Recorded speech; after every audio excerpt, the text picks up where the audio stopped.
What's up, guys? Rashad with Bad Beats here, and today I'm bringing you that Inzektor deck profile that I was talking about in the last video.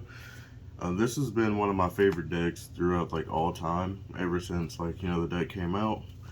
I've always wanted to play this deck again. We got Hornet back at 3, we got the new card, and it's still, I don't think deck is really tier 1, but I think it's a very strong rogue deck. Maybe tier 1.5-ish. If you don't have crossout designated for your opponent's imperm, then that imperm can literally just stop your turn. So let's get into the deck profile. Of course, we played 3 Dragonfly and 3 Centipede. These are your starters. This one searches, this one special summons from the deck, and then of course 3 Ladybug, because this is the only equip that can just destroy itself on your first turn, which you want to go first because you want to set up a board. So and the level modification comes up. Next, we play 3 copies of Hornet because we have Hornet back at 3. It's just another name, especially going second. So if you go second with this guy, and you get to blow up your opponent's whole board basically, especially if you have a Dragonfly and Centipede. Alexa, turn off music.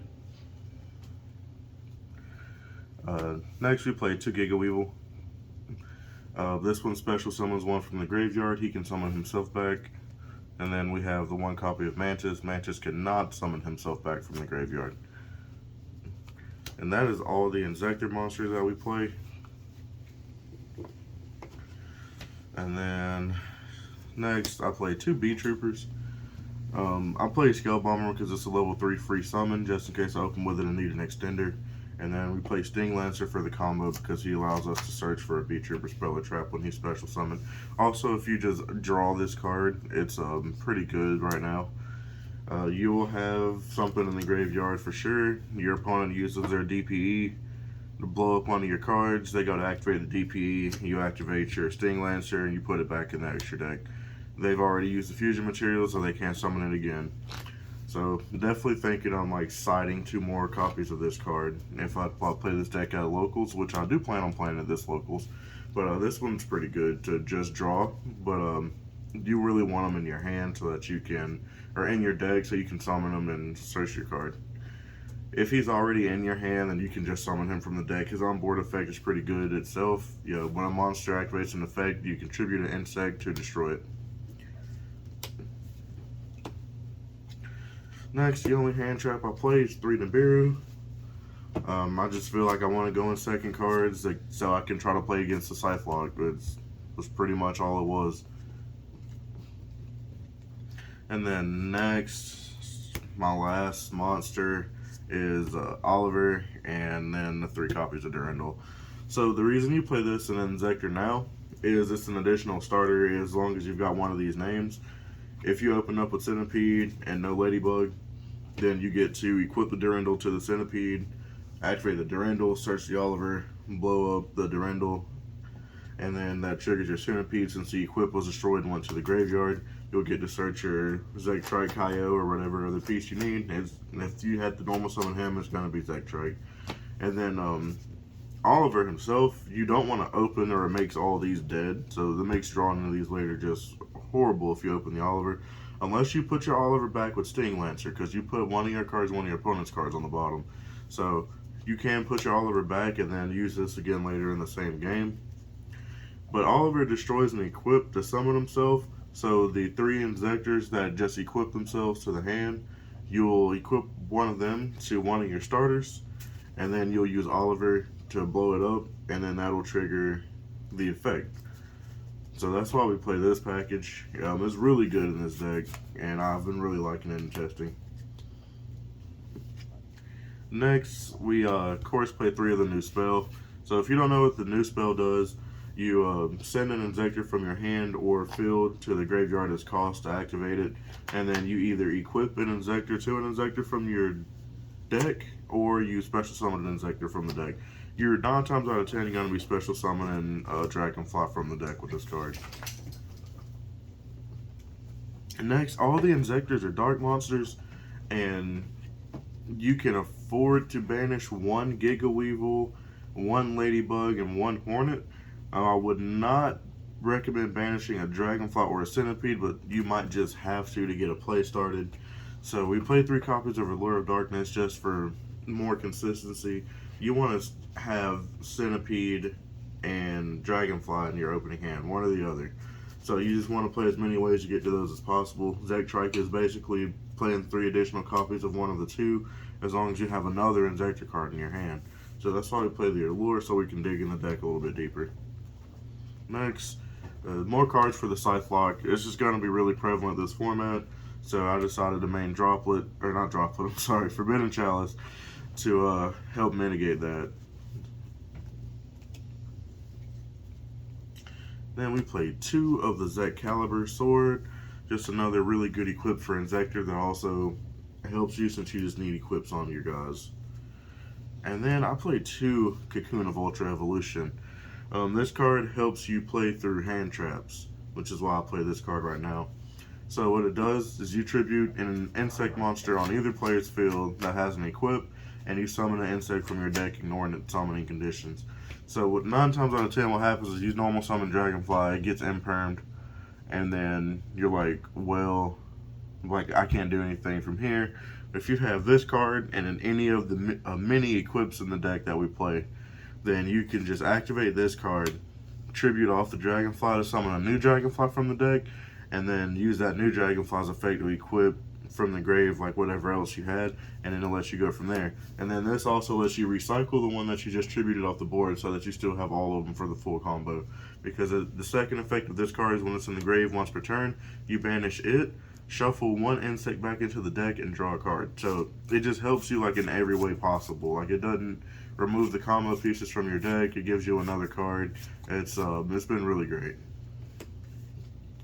Then I play 1 Foolish for the 4th copy of Ladybug, because you want Ladybug in the grave ASAP. 1 Call by the Grave, because you definitely need to play through hand traps. And then the last card is the Bee Trooper Flying Sting, which is a counter trap for monster effects, which is why we play the Sting Lancer. So that is the main deck. The only changes I would make is when I get my cross-out designators, I will definitely be dropping 1 copy of Allure of Darkness, and then 1 other card, which might be the Scale Bomber. Looking through the list, I don't know what else I would drop down, but I definitely would recommend playing 2 cross-out designators in this deck if you have them. On to the extra deck, we play 2 Picofelina. You need the second one just for if you go into a grindier game. I went to a couple of grind games where I had to shuffle back 3 of my Inzektors so I could keep playing. But once you link summon, you pitch a card from your hand and equip an Inzektor monster to an Inzektor on the board. And then her second effect, once per turn, you shuffle 3 of your insects back into the deck to draw a card. So that just helps you in the grind game to have that second one. Next is the Bee Trooper Armor Horn. This gives you an additional normal summon, and then he can bring himself back from the grave, which will use that effect for part of the combo. We have the Shinobi Insect, which is also part of the combo. You also need this card because there's nothing that you can do with the Oliver. After you, if you have to go the Oliver route to summon himself out, this only takes 2 monsters with different names. So, excuse me. You can use Oliver and whatever monster that you had to kill and equip the summon off of him to make this guy, and he is an insect, so it allows you to make Armor Horn or Picofelina or any of the cards like that, because they do require insects. Then next we have an IP, a Unicorn, Phoenix, of course, you know, the board breaking package. We've got the 1 Appaloosa, because you will make it in your combo. 1 Access Code Talker for game. The Giant Bee Trooper Invincible Atlas. This is how you get your Sting Lancer out of the deck. If you didn't hard draw it, you will, in the combo, you will make 2 Ixies, an Appaloosa, and a Giant Atlas or Invincible Atlas that has, you'll have 1 insect left over on the field. So you tribute that last insect to summon the Sting Lancer to then search for your Flying Sting. This card is pretty invincible himself with 3,000 attack. As long as his attack's 3,000 or less, he can't be targeted or destroyed by card effects, so they'd have to run him over. His second effect is if you tribute an insect, you can make him gain 2,000 attack. So it's also another way to like just attack over things. Next, we play the Cicada King for the combo, Hope Harbinger for the combo, and then the last 3 cards in the extra deck really can be flex spots. So if you Oliver summons itself as a level 1 tuner when you use his effect. So if you wanted to play like a rank 4 or a level 4 Synchro and Dagaris to like make that combo a little bit better, then you can, because these are definitely flex spots. I play 1 Tornado Dragon for back row decks, 1 Abyss Dweller because Graveyard is extremely popular right now. Most decks are needing their Graveyard to play. And then 1 Evil Swarm Nightmare because it's just a stun against like certain meta decks where they special summon something and then you get the Book of Moonet twice a turn, and then that's it because you'd be out of materials. But these cards you can definitely interchange for other things, like if you wanted to play the Herald and the Dugaris, which gets you into another version of the full combo if you just open up with Durandal and like Dragonfly but nothing else. There is another combo for that as well. The only one I really wouldn't recommend checking out is the Abyss Dweller. I think the Abyss Dweller in this format is pretty mandatory, but these other 2 cards are definitely just interchangeable. But guys, that is the Inzektor deck. I've been playing it a lot lately, pretty much every day, like testing it out, and it's been extremely fun. It's just as good as I remember it being back in the day. So I'm having a blast with the deck. Hopefully you enjoy the deck profile, and I'll see you guys in the next video.